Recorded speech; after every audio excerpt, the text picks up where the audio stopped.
श्रवण जी, ये जो स्थिति बनी है, आप पूरी चर्चा आपने सुनी ही है और आप खुद भी सोच रहे होंगे, जो ये पूरा माहौल बना है, इसमें क्षेत्रीय दलों के लिए और कोई रास्ता बचा है क्या? या तो आप नष्ट हो जाइए या आप कांग्रेसी बन जाइए। देखिए, जिन क्षेत्रीय दलों की हम बात कर रहे हैं वो क्षेत्रीय दल कोई है नहीं, बचा नहीं है। हम मुझे नहीं पता किन क्षेत्रीय दलों की हम बात कर रहे हैं। मान लीजिए अखिलेश यादव की बात कर रहे हैं, समाजवादी पार्टी की। आप केवल एक पार्टी की बात कर सकते हैं या दो पार्टियों की बात कर सकते हैं। तृणमूल कांग्रेस समाप्त हो गई है। आम आदमी पार्टी में डिफेक्शन हो चुका है, तृणमूल कांग्रेस में डिफेक्शन हो चुका है, बीएसपी पूरे दलबल के साथ बीजेपी के साथ है, जेडीयू पूरी तरह सरकार के साथ है, एनसीपी का पूरा विभाजन हो चुका है, शिवसेना में डिफेक्शन हो चुका है, आरएलडी मिल चुकी है सरकार के साथ, तेलुगु देशम पार्टी का सपोर्ट है मोदी जी को। आज आपने देखा कि किस तरह से चंद्रा बाबू ने मोदी जी की तारीफ की 20 साल पूरे होने पर। सीपीएम सीपीआई समाप्त हो चुके हैं, उनका आखिरी किला केरल में समाप्त हो चुका है। नेशनल कॉन्फ्रेंस और पीडीपी की कोई हैसियत राजनीति में नहीं है, आरएलडी की कोई हैसियत नहीं है। आप मुझे बताइए कि कौन सा दल बचता है क्षेत्रीय दल जिसको विलय की जरूरत है, या जिसका विलय मोदी जी चाहते होंगे, या जिनको कांग्रेस को ज्वाइन करना चाहिए।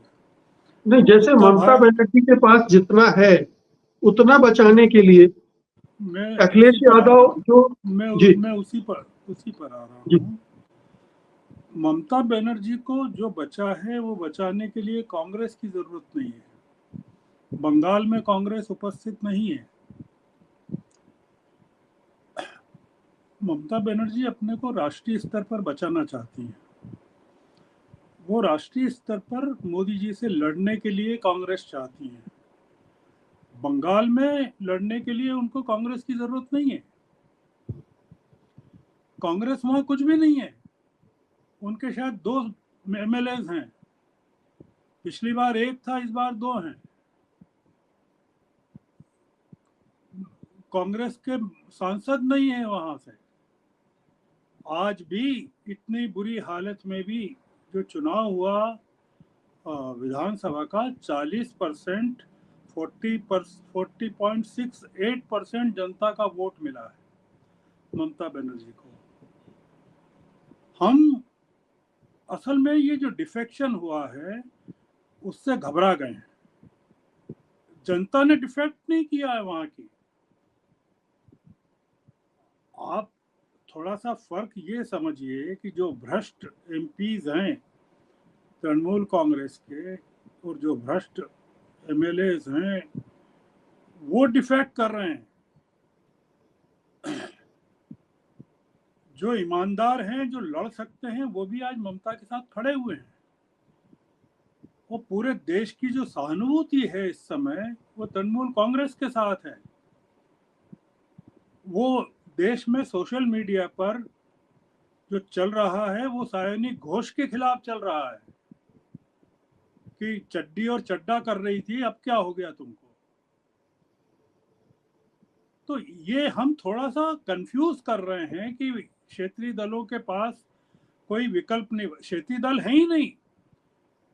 इस देश में केवल कांग्रेस है लड़ने के लिए। आप थोड़ा सा फर्क कीजिए कि उत्तर भारत और दक्षिण भारत में फर्क कीजिए कि दक्षिण भारत का कोई क्षेत्रीय दल बीजेपी के साथ क्यों नहीं इस तरह से जुड़ रहा है।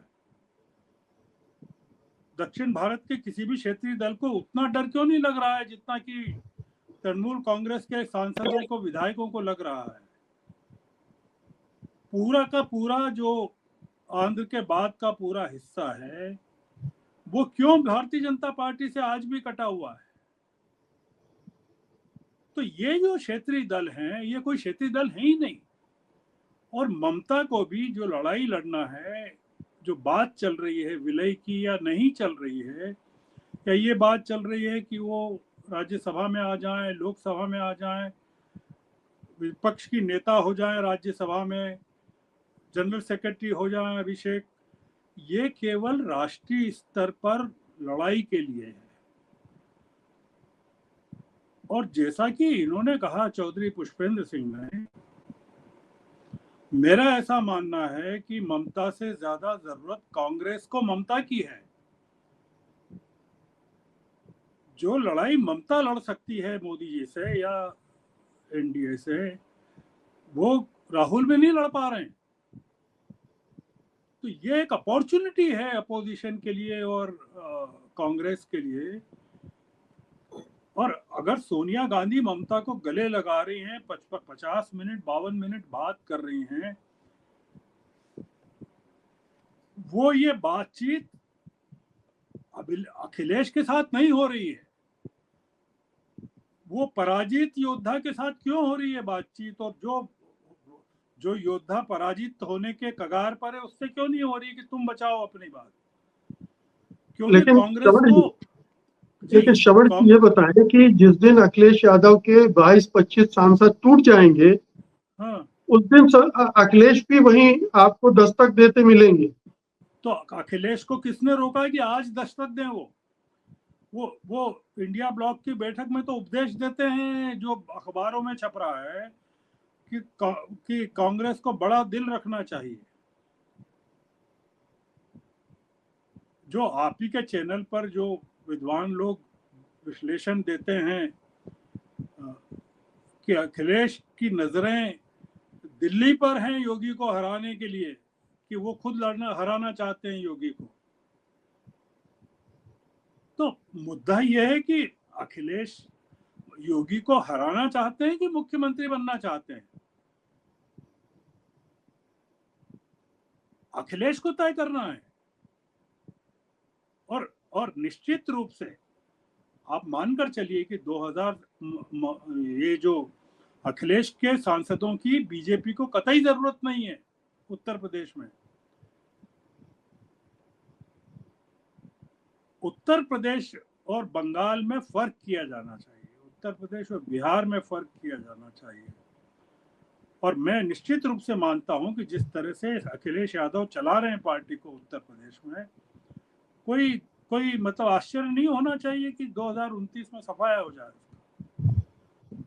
और 2027 में फिर से बीजेपी की वहां हुकूमत बन जाए। क्योंकि 2029 को जीतने के लिए, भारतीय जनता पार्टी को जीतने के लिए 2027 में विधानसभा जीतना जरूरी है बीजेपी के लिए। तो वो अखिलेश को प्लेटर पर नहीं दे सकते कि तुम विधानसभा आ जाओ, जब तक कि ये आश्वासन नहीं हो कि हम तुम्हें विधानसभा दे रहे हैं, तुम हमें लोकसभा दे देना। हमको अखिलेश और आज जो लड़ाई है सड़कों पर, कौन लड़ रहा है? या तो ममता लड़ती है बंगाल में, या राहुल लड़ रहे हैं पूरे देश में। ममता लड़ती थी, अब क्या कैसे सत्ता में थी। अब आप देखिए मुकेश जी, दिक्कत क्या है कि वो लड़ती थी, वो तानाशाह थी, सब कुछ थी अपनी पार्टी में, अभिषेक बनर्जी भी थे, सब थे। मुझे ये बताइए कि बंगाल में आज लड़ना है अगर, या कांग्रेस को ही लड़ना है मोदी जी से, 42 सीटें हैं बंगाल में, क्या अधीर रंजन के भरोसे लड़ेंगे जो ममता के विरोध में थे? और जब वो ममता से बात कर रहे थे सोनिया गांधी 52 मिनट, या राहुल अभिषेक से बात कर रहे थे, तो क्या अभी अधीर रंजन से पूछ कर बात कर रहे थे? क्या वो इजाजत देते कि आप बात करिए या इनको गले लगाइए? हम ये क्यों नहीं बात कर रहे हैं कि बंगाल में जो कांग्रेस का जो दुर्भाग्य है या कांग्रेस की जो दुर्गति हुई, उसके लिए अधीर रंजन जिम्मेदार है। उन्होंने ममता के खिलाफ इतना हॉस्टाइल वहां माहौल बनाया, इतना ज्यादा कंडीशंस रखी कांग्रेस के लिए कि कांग्रेस वहां घुस ही नहीं पाई। आप ममता की 1000 कमियां मैं भी गिना सकता हूँ रेट्रोस्पेक्ट में। अब वो जब हार गई हैं, हम 1000 कमियां गिना सकते हैं। आप ये भी मान के चलिए कि जिस दिन मोदी जी की हुकूमत गिरेगी, आप क्या समझते हैं कि ये बीजेपी में जितने लोग हैं इस समय, उनकी स्थिति क्या टीएमसी के सांसदों से बेहतर है क्या?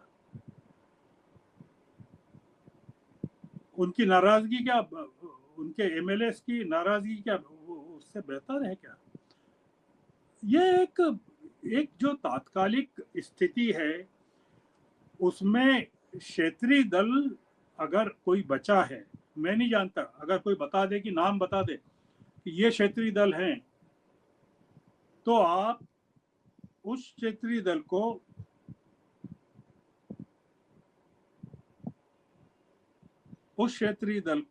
आप मुझे बता दें कि भाई ये क्षेत्रीय दल है जिसकी कांग्रेस को जरूरत है या कांग्रेस के साथ मिलना चाहिए। कोई नहीं है।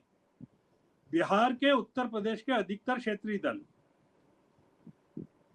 सारे के सारे एनडीए में चले गए हैं। कौन बचा है बताइए मुझे। महाराष्ट्र में कौन सा है, गुजरात में कौन सा है, मध्य प्रदेश में, छत्तीसगढ़ में, राजस्थान में कौन सा क्षेत्रीय दल है? उत्तर भारत में नहीं है, लेकिन महाराष्ट्र में है, तेलंगाना में है, आंध्रा में है, उड़ीसा में है, नवीन पटनायक है। ये तमाम कोई नहीं। आप अगर क्षेत्रीय दल बीजेडी को मानते हैं, तो बीजेडी आज किसके साथ अलाइन है? खत्म हो गई वहां पूरी तरह से बीजेडी, उड़ीसा में। जी। तो कहाँ है क्षेत्रीय दल, कहाँ है? जी। तो इसलिए ये पूरा इश्यू जो है इस समय आजादी की लड़ाई का है, और वो जो कांग्रेस बन रही है वो एक नई कांग्रेस बन रही है, और मोदी जी पुरानी बीजेपी को ध्वस्त कर रहे हैं। बस ये है फर्क, इसमें कोई दिक्कत नहीं है। तो इसलिए उनको सत्ता में रहना है, बिल्कुल रहे, वो उसमें रहना भी चाहिए, क्यों नहीं रहना चाहिए।